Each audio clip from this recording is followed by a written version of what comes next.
Grégory, un salut fasciste en Italie à l'occasion d'un match de foot. Oui, alors c'est une séquence assez hallucinante et qui, pour tout vous dire, fait froid dans le dos. Ça s'est passé hier après-midi lors d'un match de deuxième division entre deux clubs, la Juve Stabia et le club de Cesena.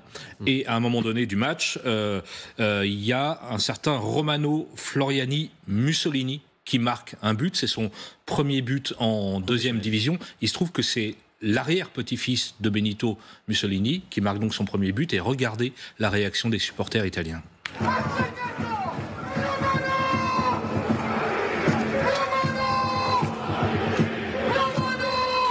Voilà, des saluts fascistes en pleine tribune pour marquer le but de ce descendant de Mussolini. Image absolument hallucinante et qui fait froid dans le dos, je le disais.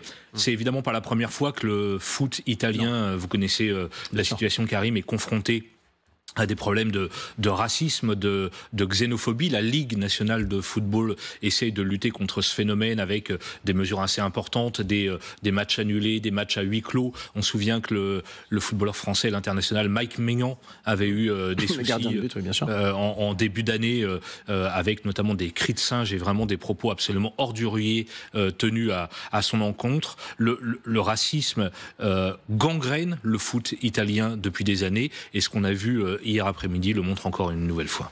C'était un match professionnel de deuxième division entre ces deux clubs, vous l'avez dit, la Juve Stabia et Cesena. On rappelle notamment dans les années 2000 qu'il y avait un joueur italien, Paolo Di Canio, qui a été le capitaine de la Lazio Rome.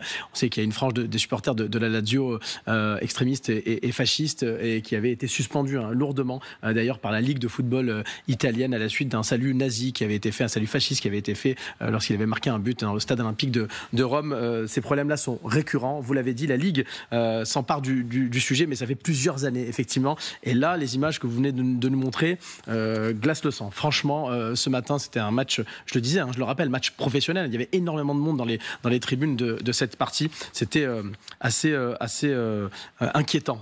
Vous évoquez la Lazio. Il se trouve que ce Romano Mussolini, il joue pour ce club de deuxième division, mais qu'il appartient à la Lazio et qu'il a été prêté pour cette saison à ce club de deuxième division.